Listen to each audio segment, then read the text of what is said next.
अस्सलाम वालेकुम क्लास।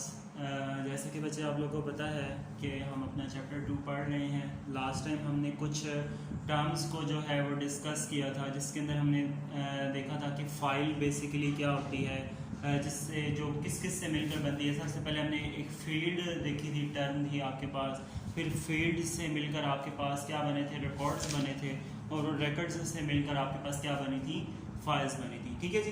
तो आज हम उसी फाइल मैनेजमेंट सिस्टम के अंदर जो डाटा हैंडलिंग है, यानी किस तरह से डाटा को हैंडल किया गया उस फाइल मैनेजमेंट सिस्टम के अंदर, आज उसके बारे में थोड़ा सा देखेंगे। ठीक है जी। तो बेसिकली आपके पास जो डाटा फाइल मैनेजमेंट सिस्टम में स्टोर हो रहा था, वो हमारे पास किस फॉर्म में स्टोर हो रहा था, फाइल्स की फॉर्म में।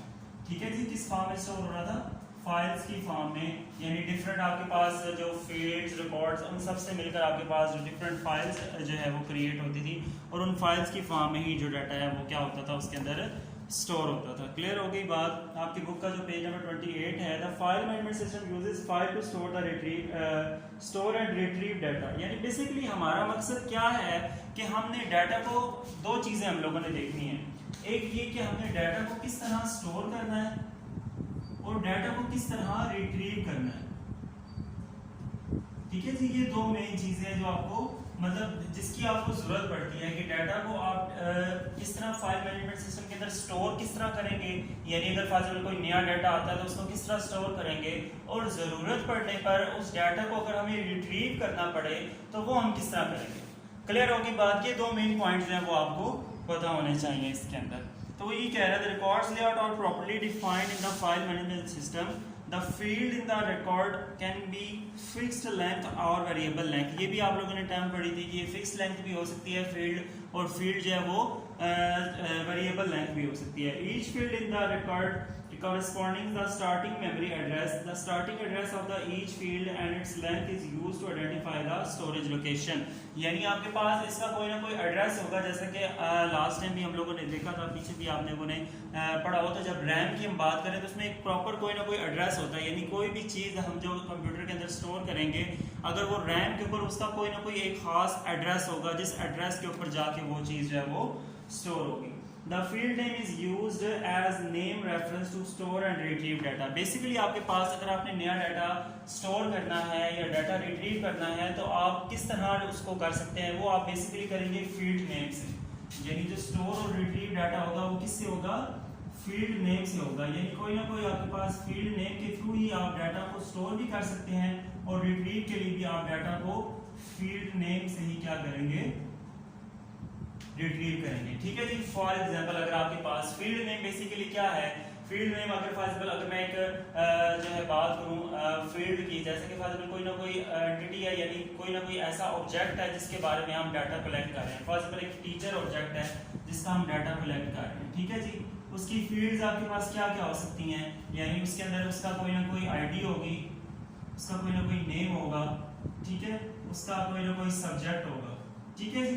तो अब बेसिकली अगर हम फॉर एग्जांपल एक्सेस करना चाह रहे हैं कि आपके पास कंप्यूटर साइंस के जितने भी टीचर्स हैं, उन सब टीचर्स को हम क्या कर लें, एक्सेस कर लें, या उन सब टीचर्स को हम क्या कर लें, रिट्रीव करके उनका डाटा हमारे पास ले आए। तो बेसिकली हम वो डाटा जो है वो किस तरह रिट्रीव करेंगे, हमें कोई ना कोई फील्ड नेम पता होगा। जब तक हमें पता नहीं होगा कि ये जो सब्जेक्ट वाली फील्ड है इसका क्या नेम है, तब तक हम कंप्यूटर साइंस के टीचर्स का डाटा कलेक्ट नहीं कर सकते। तो वो भी हम ये कह रहा है कि कोई ना कोई जब डाटा को एक्सेस किया जाएगा, यानी अगर कोई ना कोई, अब जैसे कि अब नया टीचर एक आया है, ठीक है जी, उसको आपने उसका डाटा स्टोर करना है, तो उसका डाटा आपको पता होना चाहिए कि आपको फील्ड्स के नेम्स आपने क्या क्या रखे हुए हैं, और उस फील्ड में से किस फील्ड के अंदर आपने डाटा का जो है फॉर एग्जांपल अगर नया टीचर आया तो उसका नेम स्टोर करना है, किस फील्ड के अंदर उसकी आईडी स्टोर करनी है, और किस फील्ड के अंदर उसका सब्जेक्ट स्टोर करना है। तो जो प्रॉपर नेम आपने रखे हुए होंगे, जब तक वो आपको पता नहीं होंगे, आप उसके अंदर डाटा जो है ना स्टोर कर सकते हैं, ना डाटा जो है वो उससे रिट्रीव कर सकते हैं। क्लियर हो गई बात। अब आपकी बुक में भी उसने एग्जांपल दिया, it refers to the corresponding memory address for a specific field. For example the field name hire date in the following figure refers to the memory address 25। It can be used to store and retrieve data in the field. ठीक है जी। अब इसमें आपके पास जो higher date है, इसमें आपके पास यहाँ पे वो उसने इसका बताया हुआ है कि आपके पास इसके थ्रू ही हम इसके अंदर डाटा जो है वो एक्सेस कर सकते हैं। अच्छा जी, अब हम बात करेंगे जी अपनी डाटाबेस की, और डाटाबेस के अंदर हम बात कर रहे हैं RDBMS। RDBMS बेसिकली क्या है? Relational database management system. ठीक है जी, रिलेशनल डाटाबेस मैनेजमेंट सिस्टम। हमने जब लास्ट टाइम कुछ डाटाबेसेस पढ़ी थी, इसके अंदर हमने एक रिलेशनल डाटाबेस भी पढ़ी थी। ठीक है, जिसके अंदर हमने पढ़ा था कि हमें इस रिलेशनल मॉडल को ही यूज करके अपनी डाटाबेस जो है वो आगे मजीद स्टडी करेंगे। ठीक है, तो आज हम बाकायदा तौर पर उसका स्टार्ट करेंगे। तो सबसे पहले आपके पास आ जाते हैं रिलेशन। रिलेशन वर्ड क्या है, कहाँ से निकला, क्या चीज है ये रिलेशन? रिलेशन बेसिकली क्या है? आपके पास टेबल्स, इन टेबल्स को ही हम क्या कहते हैं? रिलेशन कहते हैं। यानी जो भी हमारा डाटा होगा वो टेबल्स के अंदर स्टोर होगा। ठीक है जी, अब हर एंटिटी के लिए एक अलहदा से टेबल, बेसिकली अब देखना यहाँ पे डेफिनेशन क्या लिखी है, फिर एंटिटी का भी मैंने आपको पहले भी बताया था कि ये वर्ड आएगा आगे जाके। अभी फिर हम यहाँ पे इसको थोड़ा एक्सप्लेन करेंगे। Used to store information about an entity. Basically entity क्या है? यानी किसी ना किसी एंटिटी की हमने इंफॉर्मेशन स्टोर करनी है किसी टेबल के अंदर। ठीक है जी, जैसे कि फॉर एग्जांपल अगर हम किसी इंस्टीट्यूट की बात करें तो उस इंस्टीट्यूट के अंदर डिफरेंट, फॉर एग्जांपल हम किसी कॉलेज या स्कूल की बात कर लेते हैं। ठीक है, जिससे हमारा वास्ता पड़ता है कि उसके अंदर कौन कौन सी एंटिटी हो सकती है। जैसे कि फॉर एग्जांपल अगर हम एक कॉलेज की बात करें तो उस कॉलेज के अंदर कौन कौन सी एंटिटी आपके पास, आपके ख्याल में हो सकती है? उसमें कोई ना कोई टीचर होगा। ठीक है, टीचर्स की एंटिटी होगी और स्टूडेंट। चलिए ये दो हम फिलहाल इनको देख लेते हैं कि कोई ना कोई टीचर्स होंगे, टीचर एक एंटिटी है। ठीक है, और स्टूडेंट एक एंटिटी है, जो कि मेन एंटिटीज हैं किसी ना किसी इंस्टीट्यूट की, किसी न किसी कॉलेज की। ठीक है, तो ये बेसिकली क्या है? एंटिटीज है। ठीक है, यानी वो ऑब्जेक्ट जिसके बारे में हमने क्या करना है? डाटा को कलेक्ट करना है, इंफॉर्मेशन को जिसके बारे में हमने कलेक्ट करना है, वो आपके पास क्या कहलाएगा? आपकी एंटिटी कहलाएगी। ये बेसिकली क्या है? आपकी एंटिटी है। ठीक है, इसी तरह ये स्टूडेंट भी आपके पास क्या है? एक एंटिटी है। क्लियर होगी बात? अब बेसिकली आपके पास यहाँ पे वो क्या कह रहा है कि किसी न किसी फॉर्मिंग रिलेशन के लिए आपके पास कोई ना कोई, मैं यहाँ से रीड आउट कर देता हूँ ताकि हमारा कोई पॉइंट जो है वो रह ना जाए।